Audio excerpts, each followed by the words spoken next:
Throughout the record, guitars blast and swoon, shimmer and surge, chime and clamor, without ever devolving into wankery.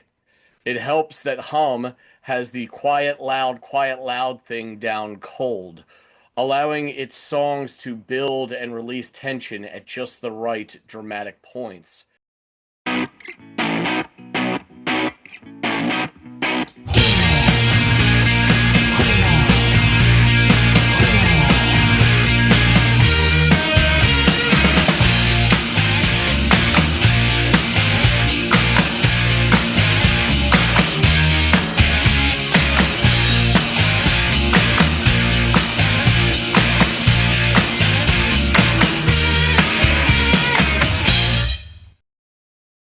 Hey everybody, and welcome to another episode of the Audiophiles.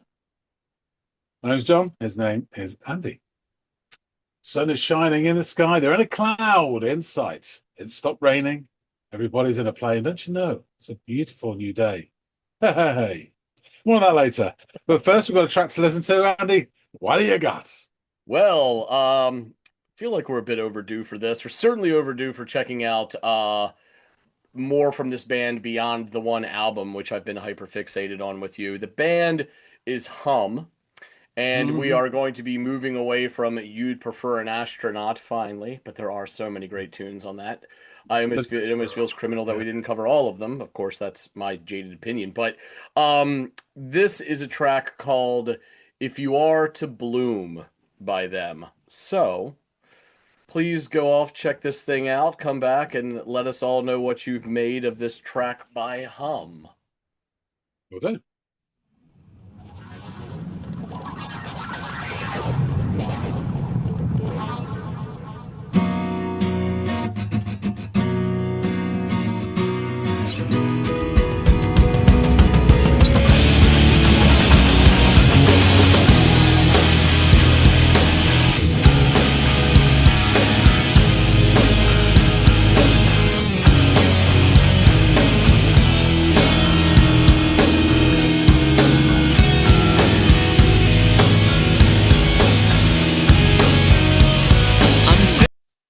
Oh, sorry, mate. I'll go back a little bit so you get your full run up. Yeah, interesting start with this weird electronic sort of jitterings and then this acoustic guitar. It's almost like it's cranking you up for the song to begin, and then we get the drums.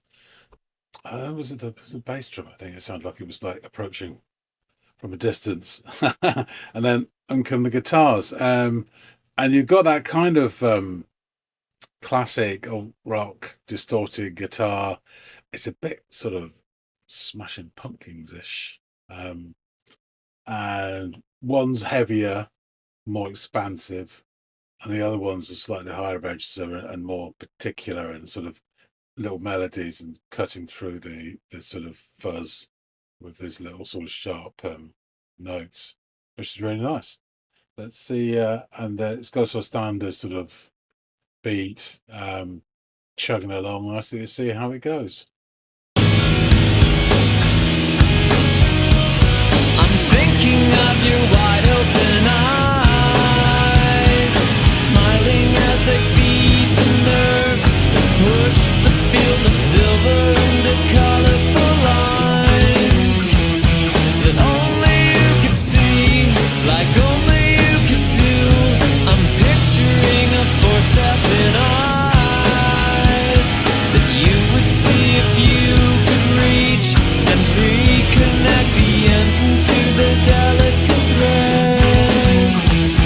But I just sit and wait for a blip to break the perfect little thing we had.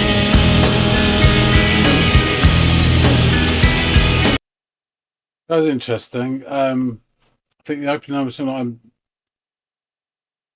picturing your wide open eyes. And that can mean a lot of things. Fear, surprise, astonishment, excitement, or suffering even. Yeah. And then he mentioned something about fields of silver. Didn't really get. But then going along, he said, picturing, was it a forcep in ice? I don't know why, but that just doesn't sound right to me. It's a little bit disturbing. So I think there's some sort of medical scenario, perhaps hospital, because then he says something about he's waiting for the blip to break the perfect green line, which I thought was an ECG, and obviously the blip is the electrical activity of the show, signs of life. So yeah, probably not a great scenario then, and it makes me think of fields of silver. I don't know if that's silver nitrate. Um, could be, but yeah, it's quite interesting really, because I think another guitar part crept in there. There's another one sort of going away, and they're quite disparate in what they're doing. There's not an overall musical vein which they're following. It's actually the vocal melody line which is the main thing it's all hanging off. And I like how he sort of like extends one particular word in a line. I think it was eyes. And it's, yeah, he's got a nice. He sounds really. I don't remember him sounding. It sounds quite. I got the 90s on my brain, but it sounds quite sort of British, early 1990s sort of style to his vocals. Um, yeah, it's sort of the fuzzed out side of it, so making me think of space rock a little bit. Um, but yeah, it sounds quite interesting. Let's see how it progresses.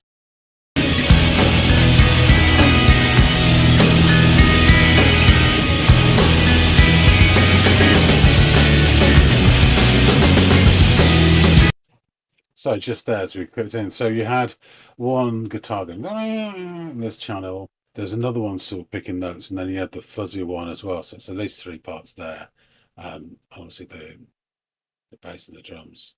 I dreamt of jet this high, seeing clouds from the other side, and rolling softly till the underbelly shines, and the back skims through the steam, feeding upturned mouths and sprinkling awake the dusty sleep you took too soon. And you need watering if you are to bloom.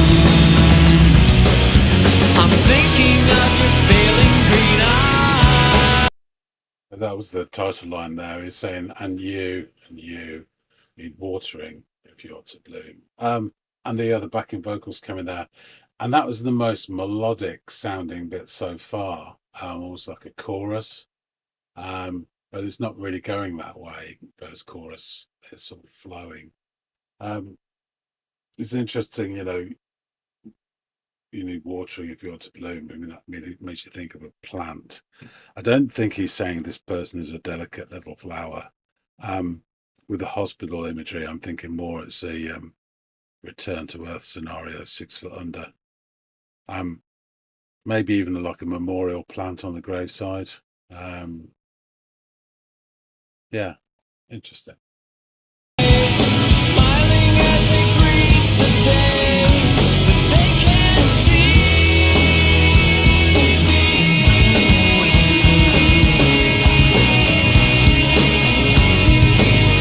And now I'm picturing us opening wide, and drinking down our days in haze and bliss, together till it tumbles aside. But I just sit and wait for a rhythm in a perfect little green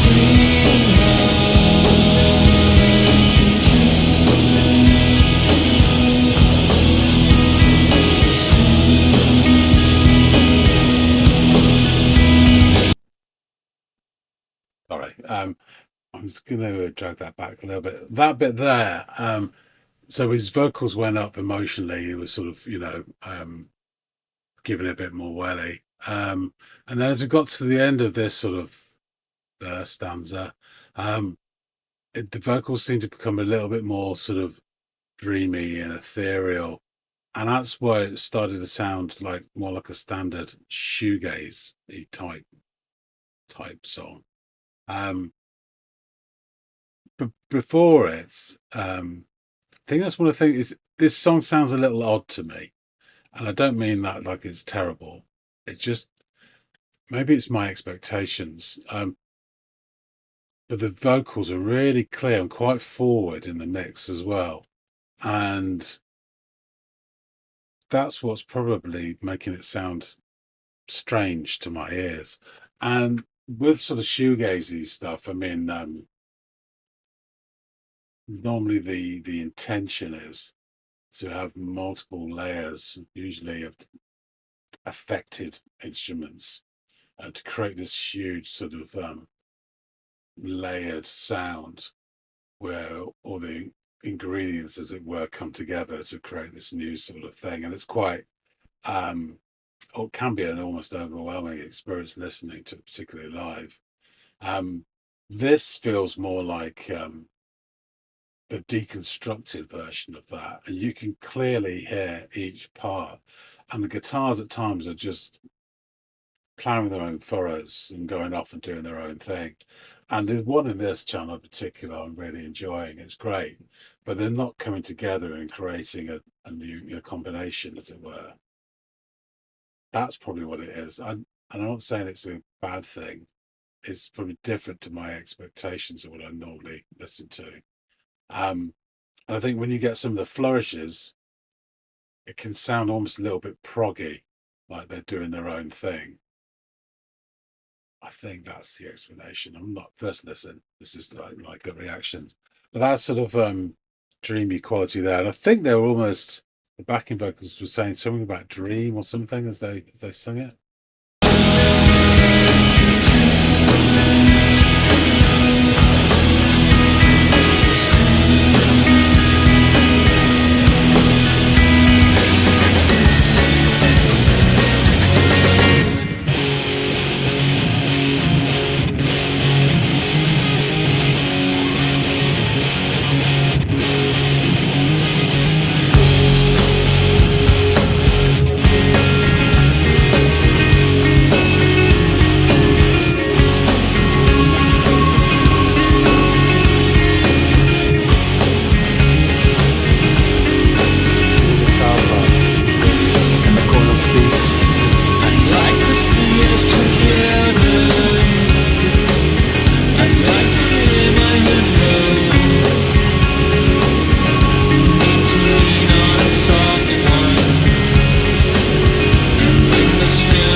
Yeah, that flew by actually.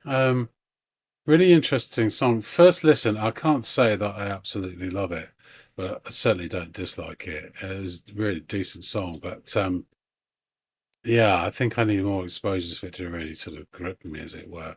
There's lots of interesting stuff going on, and some of it is kind of different to what I would have expected as a song that opened, and that's no bad thing, definitely. So yeah, I think more exposures to this song will sort of yield even more fruit, as it were. But yeah, interesting imagery. Obviously, I didn't catch most of it, as is my want, so we'll need some explanations as to what the hell is going on, and there's no one better to do that than Brother Andy. So let's go back to him right now. All right, so you have returned. Tell me, what did you think of If You Are to Bloom?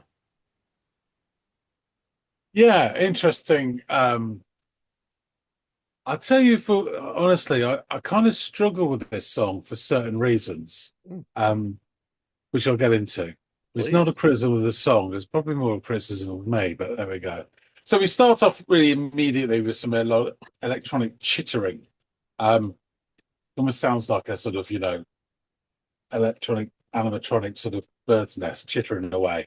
And then we get these strums of the acoustic guitar, which act along with an encroaching bass drum that is coming in from the distance.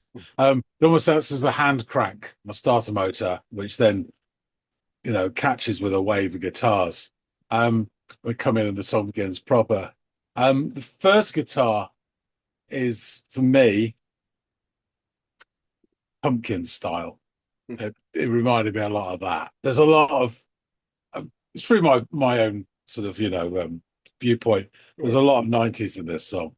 So the first one's pumpkin style, distorted, and the second one is this sort of picking up the scuzzy details in a slightly higher register with these cameo melodies that cut through the haze and fog, as it were. The drums kick in with a real steady beat, and the guitars do that sort of classic seesaw, where it's one long note, more detailed notes, long note, detailed notes. And it's starting to feel at this point like a bit of the old space rock is creeping in. And your man comes in with the vocals. Now, I'm trying to remember from the previous songs. I remember Pod and I remember Why I Like Robins. I don't remember the quality of his voice or the tone of it. He definitely sung on those songs. But I don't think he's ever sounded as British as he does on this track. It really sounds, again, 90s British. A lot of it's going on there, including his vocal style.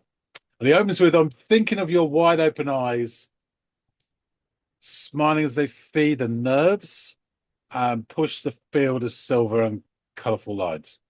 So really interesting opening gambit. Wide open eyes could mean fear or astonishment, surprise or suffering.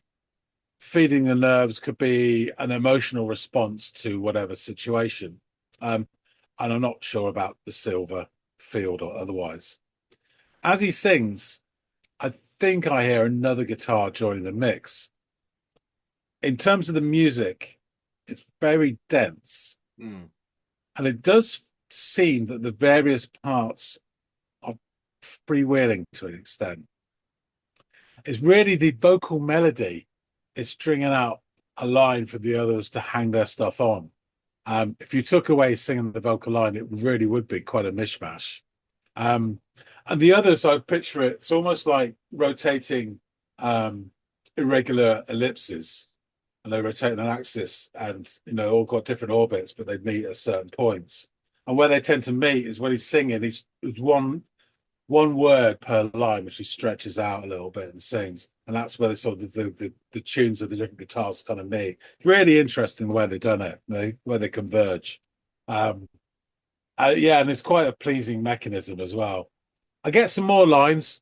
Something about a forcep in ice or on ice, which for some reason I can't explain why, but it's quite a disturbing image to me. Mm-hmm. And just instinctively, I think of it and it's like, yeah, it doesn't feel very good. There's not good times associated with a forcep in ice. He then sings of the blip breaking the thin green line.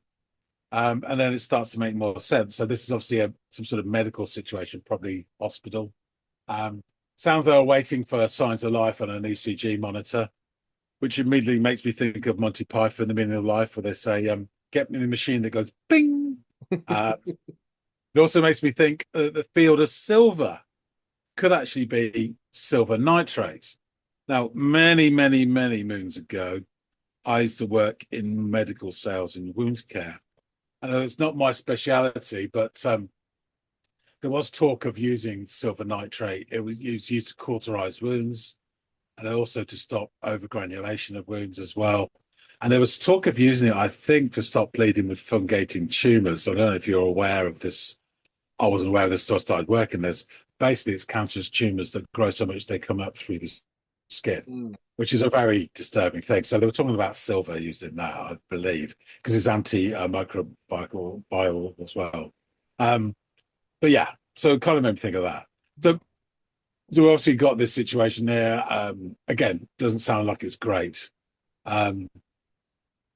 The strange thing about this song at this stage, to me, is the mix. And I'll explain why. So space rock and other stuff like shoegazy stuff, they tend to have the approach where it's layered. Particularly shoegaze, where you have affected guitars and whatever effects they're using them, is to create these layers of sound which then come together almost like a sandwich or whatever, but it's mixing up the ingredients to create something different. And within there is the vocals, and they're usually like the third or fourth or fifth most important thing. So you can't usually hear them. With this, the vocals are really quite forward in the mix. And so with these other sounds that are occurring, just my instinctual expectation is that the vocals should be mumbled and down there. And I find this peculiar and a little sort of counter-instinctive to the usual mumbled fodder, as I call it. Yeah, they're subverting your expectations, given your experience. Yeah, and it's like, not sure about that. And yeah, the intention is normally to create a multi-layered sound. Here, the elements are really almost on distinct islands, as it were, and you can listen to every part of this, of the different, like the 3-4 guitars, I think there's one point going on, the drums and the bass and the vocals. It's almost like they've deconstructed a dessert. You know, you get your apple crumble and it's a bit of this and a bit of that on a plate, and it's kind of like that, and it's up to you to put it together rather than the chef or whatever. That's the kind of approach I was getting from this, which is again really interesting. At this point, probably just me, but it feels like the drums are creeping forward. They really start to hold my attention, and it just may be the way my brain is working. And we go through a little, very short instrumental bit before we get to the next verse. Sounding great. As I say, probably 4 guitar parts going on here, but they're all ploughing their own furrows, not working together like a Labour cabinet. As we go through the verse, we get these backing tracks on certain parts as well, particularly towards the end, where there's the line, you need watering if you are to bloom. And that you bit is really sort of melodic, and is probably the most melodic line in the whole song. They certainly don't really have a verse chorus structure. This is the closest bit to it. But obviously it's a key line because it mentioned the title. Now, it could be referring to someone as a bit of a delicate little flower, but I'm getting more the idea of a return to the earth vibe, as in 6 feet under. Perhaps even a memorial plant or a tree on a gravesite. But yeah, his voice actually then moves up a notch in terms of emotional displays. He says, "I'm thinking of your failing green eyes."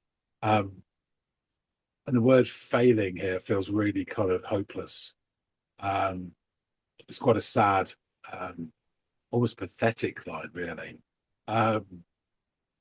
Yeah, to mention somebody's failing green eyes in this sort of situation, it really it's not looking good. The singer then, within this sort of 4-line stanza or whatever it is, he hits a high note at the end and sustains it for several beats, and it kind of almost resets things. And we go back into the next verse, and it starts again with the motifs, and you get these flourishes. You get that one sort of guitar that's almost muscular in the way it does things. And for me, at this point, it's starting to feel almost a little proggy, and I don't mean that in the sort of dirty words that I normally would use it, but it does feel like very expressive, each instrument. They're definitely not taking, as I say, that usual verse chorus structure approach. Yeah. And instead, it's kind of relying more on tone and as I said, expression. Um, I think it's tough on a first listen to catch all the stuff that's really going on, but I'm getting a feel for it at least. One of the guitars is almost jangly. It's kind of dreamy in a way. The other is fuzzy and dark, but again, it's sort of obscure in another different kind of dreamy way as well. Um, really interesting. Towards the end of this verse, the vocals actually start to become more ethereal, like your classic shoegaze. Um, and the backing vocals come in after it sings a line, and they repeat a word. I don't know if they what word it is they repeat. I thought it was like dream, but it might not be. Um, but the guitar interjections here are not melodic; they're more physical. They kind of remind me of scenery shifters. We then put together this image for you to picture in your mind. And then we get this rhythmic stop-start with the guitars and the drums. And again, it kind of feels a bit proggy in the way that they would stop and start on move for different sections of a song.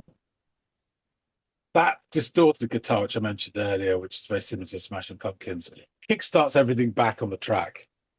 And then as we go forward in the next verse, there's a scraggly guitar way over on the right channel doing a very passable impersonation of a feral cat, which I really like. The more note-heavy guitar in the middle ground is holding its place as your man comes back, and he has this disengaged spoken word line which he introduced for a couple of the sort of verses, and the coil, excuse me, and the coil speaks, and then the singing continues, and this phrase is repeated. It feels separated by degrees, like a second or third hand account. And I'm not sure what that means. And the coil speaks. I mean, I'm guessing perhaps it refers to electronic amplification or something. Again, it's this second, third hand experience. We go through this verse, and the guitar parts again meander and develop other own themes. That guitar in the right channel is really holding my attention pretty much all the time as it noodles away, to the detriment of the others, unfortunately. But, you know, is the one that shined the brightest in my musical taste. We then get to the repeated you need watering if you want to bloom line again, which bar a small mini fill from the drums and then fading ripples from the sort of guitar resonance closes the song. So, yeah, I found this really interesting and kind of in a way challenging is probably too much of a word, but it did sort of play out not in the way I would have expected it to. So I really need to listen to this again and know a bit more what's going on. So I thought it was fascinating. Certainly, it didn't completely win me over, but it, you know, didn't I didn't sort of, you know, drop it like a hot potato either. I thought it was a really interesting track, which I did like. But there was a lot to it as well. It felt quite dense Oh yeah. and hard to go through in one go, like the first go as well. Yeah. Fascinating, I think, some of the way they put things together as well, and what they're trying to do. And without really knowing or understanding the lyrics, you know, it's hard for me to sort of marry the two together. But yeah, it's really interesting. I think it's a lot different from the other stuff you give me from them. Yeah, interesting. That's really interesting. I really appreciate your input on this. Sounds like while you're in this gray state on where you know, where the song has landed with you, it clearly shows that you invested a lot of time and thought into the experience, which is all I could really ask for. So I'm really glad that you enjoyed it. And I completely understand, maybe more so with this than any other song that you might have said the same thing about, that you're wanting and would require further listens to really solidify where you land, um, because of how dense it is. And hum, it's a great word to just describe their music in general, is dense. And this track I think is very illustrative of that. So yeah, everything you said totally makes sense to me, even though I'm firmly in the I love this camp. I could see how it would take time to get to that, or to get to whatever your solid ground is of feeling toward this song, it's going to require, more time to wash over you, for sure. So I'm really glad you liked it. Go ahead. Yeah, it just so this is from a different album, isn't it? Yes. Yeah. Is this the album that's got the track Stars on it? No, Stars is You'd Prefer an Astronaut. Is it? Yeah. And it also has I Hate It Too, which is the song I gave to you on Into the Music. That is that Yeah. sort of slow burn, quiet, hush Yeah. sound, and then the explosive second half. Um, the circular kind of guitars that are going on in Why I Like the Robins. Yeah. And then I think the pod has a lot of denseness too, but I think it is a little bit more by the books in its construct, whereas this one is a little bit more amoebic, or harder to like draw lines around or boundaries between parts and things like that. Yeah. Yeah. So they all offer a little something different, but yes, short answer, all three of those songs, the one that we didn't do that Stars, and the two that we did are all on You'd Prefer an Astronaut. So, Fair enough. but yeah, let's get into Hum. I'll endeavor not to repeat too much. They are an American alternative rock band from Champaign, Illinois, formed in 1989. The band's longtime lineup consisted of lead vocalist and rhythm guitarist Matt Talbot, bassist Jeff Dempsey, and lead guitarist Tim Lash, and their unfortunately now deceased drummer Brian St. Pierre, who passed away on July 29th of 2021 at the age of 53. And previously on this channel, we covered a lot of material from, as we just discussed, the 1995 major label debut, their album You'd Prefer an Astronaut. But today I figured, what better time than now to offer up you something from their follow-up album, the album that came out after You'd Prefer an Astronaut, which is entitled Downward is Heavenward. So the focus of our discussion... Oh, go ahead. So on the thumbnail, it also had below it 52:09 or something. I'm guessing that's the runtime. Yeah, of the total album. Yeah, yeah. So the focus of our discussion today Other than will a real biblical verse. yeah, yeah, exactly, exactly. uh, it'll be on this album, this track. We've covered plenty about the band, and where they are and what they've done. But in 1997, they teamed up with Mark Rubel at Pogo Studios to record their fourth total album. It is their second major labeled, album, but they had two before that as well. Downward is Heavenward. The biggest promotion for the album came with an appearance on Modern Rock Live on January 25th, 1998, and the album was released in February. Singles Green to Me and Comin' Home were promotional only. However, Comin' Home would land Hum another appearance on the Billboard Modern Rock Tracks chart, peaking at number 37. On June 14th, 1998, while touring near Winnipeg in Canada, the band's van was broadsided and destroyed, and the rest of the tour was canceled. By the end of the year, the band had only sold 30,000 copies of the album. Around this time, the band missed out on an opportunity to record a live favorite of theirs, The Police's Invisible Sun, for the X-Files film soundtrack. Go ahead. Just a factoid that I picked up quite recently.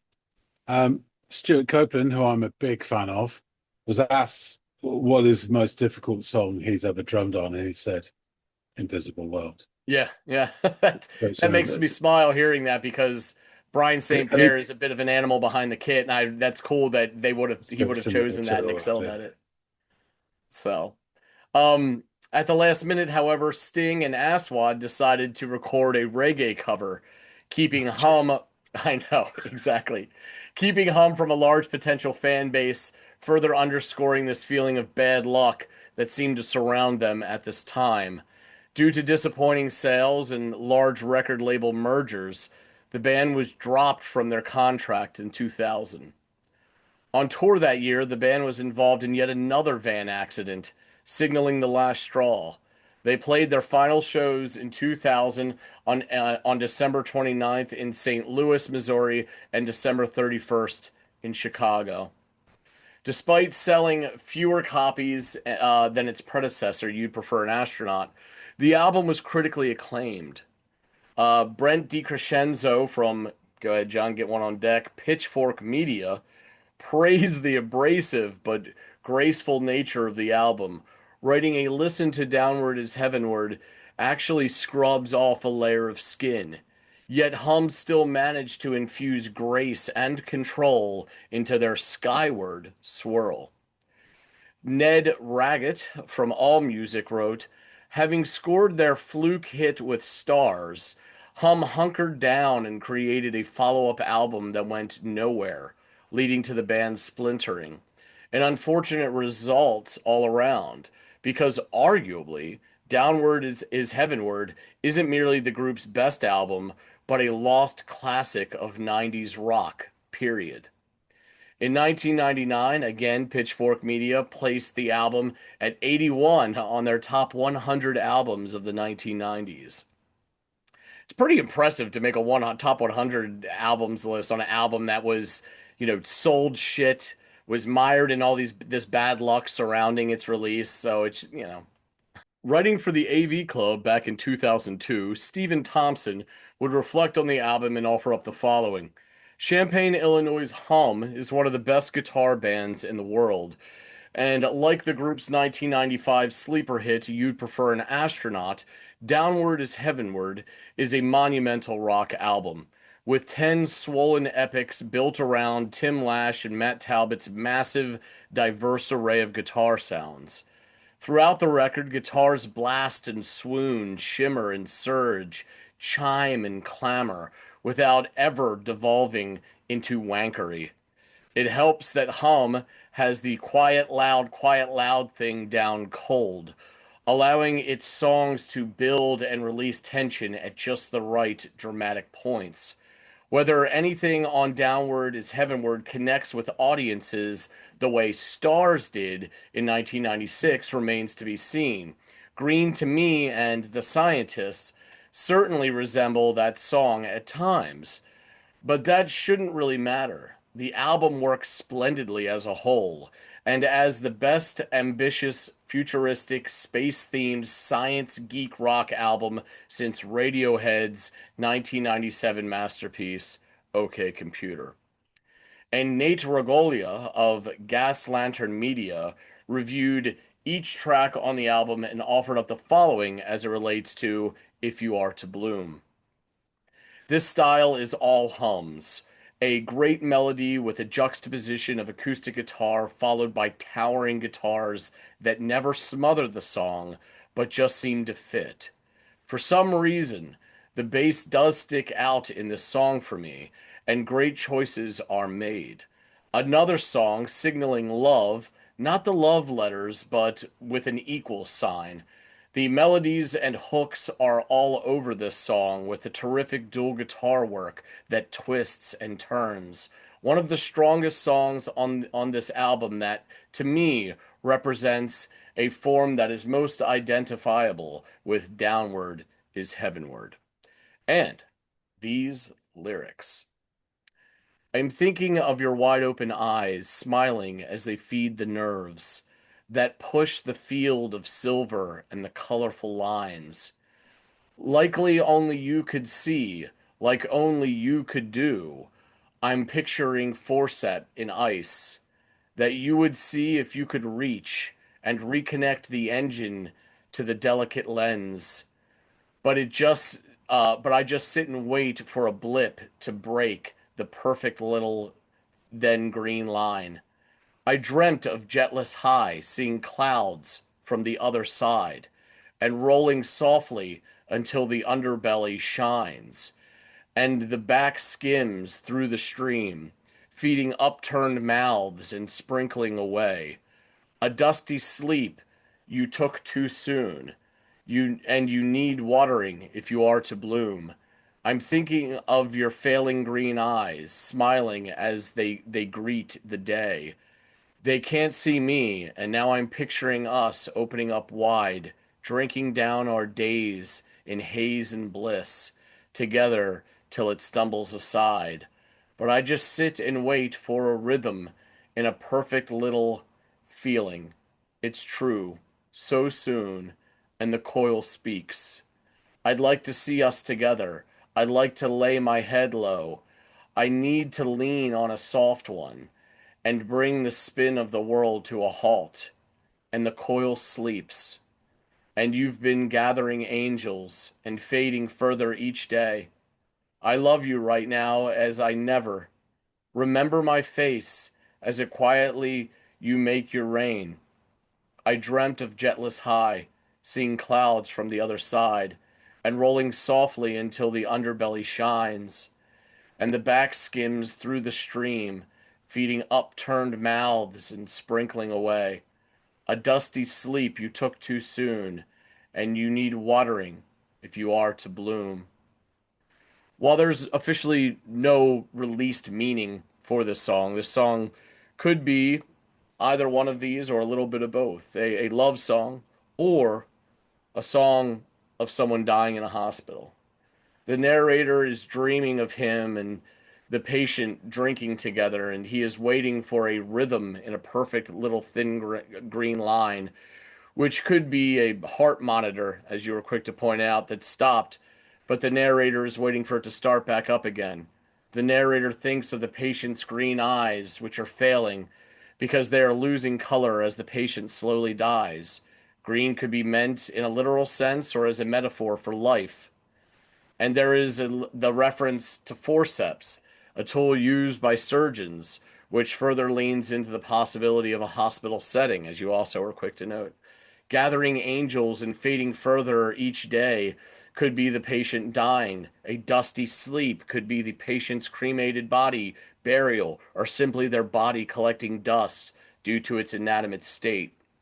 You need watering if you are to bloom could be the patient's body decomposing and becoming one with the soil, or a call for nourishment and medical assistance if it is to survive. In September of 2005, it was announced that Hum would return to perform at the Slideway Festival in May of 2026, with Jason Gherkin returning on drums. The festival featured the return of Hum and British Shoegazers Chapter House, as well as the 10-year anniversary of the American Shoegazers Nothing, and was held across several dates in New York City, Chicago, and Los Angeles.